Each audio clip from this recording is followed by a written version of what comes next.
Want to know how you too can improve your grades fast and easy? Then keep on watching. Hi, my name is Jael. I'm a 22-year-old student educational sciences in the Netherlands, and welcome to A Life of Learning. With this channel, I hope to help out fellow students by sharing my educational knowledge and my personal experience. So make sure to subscribe if that is something you are interested in. So today I wanted to give you my tips for getting better grades, because having graduated cum laude from high school and summa cum laude from university, I was apparently already doing something right. But since starting my studies in educational sciences, I've learned even more about what makes that some students get better grades than others. And yes, part of that is just differences in memory and processing capacity, but there are also a lot of things that anyone can do to improve their performance in school. So whether you're currently a low-performing or a high-performing student, or whether you are in high school, university, or college, you too can get better grades by following these tips. So although this video is called How to Get Better Grades, I do think it's important to shortly mention that grades are not the end-all be-all of learning. You can be learning a lot with low grades, and you can be learning not so much and get high grades. However, grades just are important in school because they are used to make important decisions about you. So I don't think there is something inherently bad about wanting to improve your grades, as long as you don't start defining your self-worth in terms of grades. So now that we've got that little disclaimer out of the way, let's get going.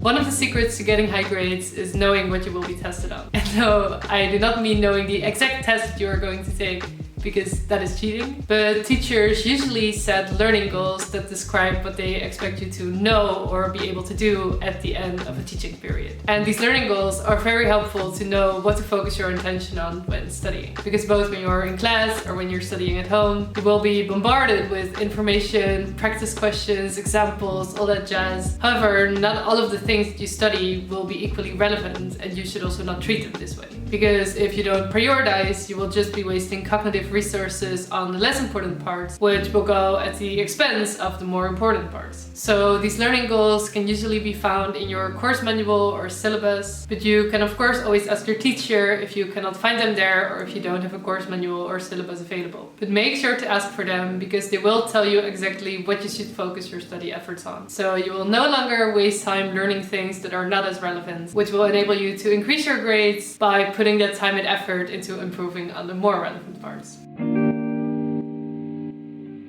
Similar to the last part, but for performance-based assessments, where you are tested on performing a certain skill, such as writing or presenting, make sure to check the scoring rubric if it is available. And a scoring rubric is a table that outlines all the categories you will be scored on, the different levels of achievement you can obtain for each category, and sometimes the weight of each category towards the grade if the weights are not equal.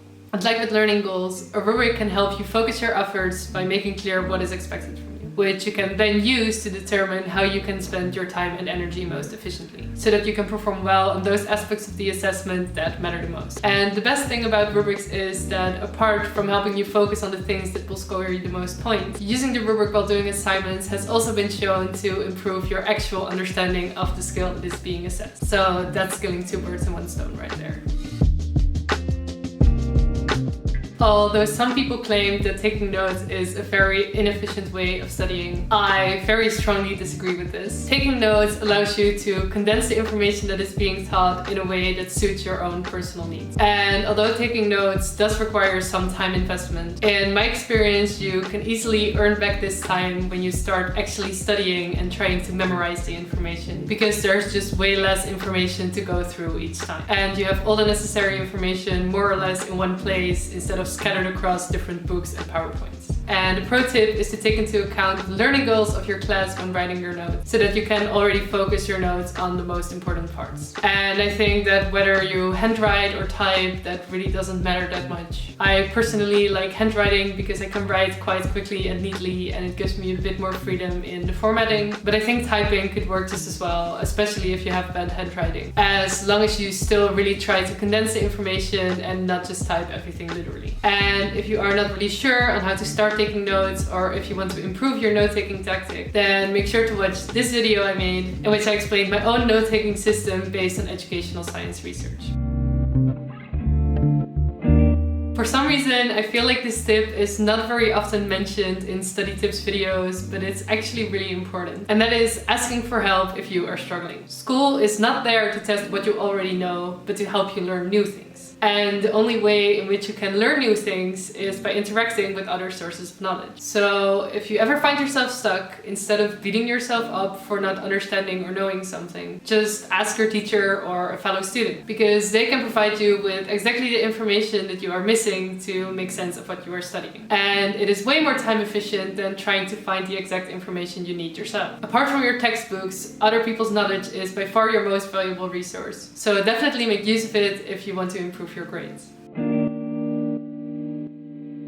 One of the things that can really mess up your grades that actually has nothing to do with how well you can learn is not being organized. Because bad organization will make it a struggle for you to find the materials that you need to study, which will cost you valuable time and energy that you could have used to actually study. And in the worst case, you might even lose something that you actually really needed. So make sure that you have a digital and/or physical folder for each of your courses, and that you further subdivide this folder into meaningful categories, for example by study topic or by week, just to make it easy for yourself to find the study materials you need, so you can spend most of your time on actually studying. And another thing that is important is to find a system to keep track of deadlines, so either a physical planner or something like Google Calendar, because the easiest way to not unnecessarily lose points is to hand in your work in time.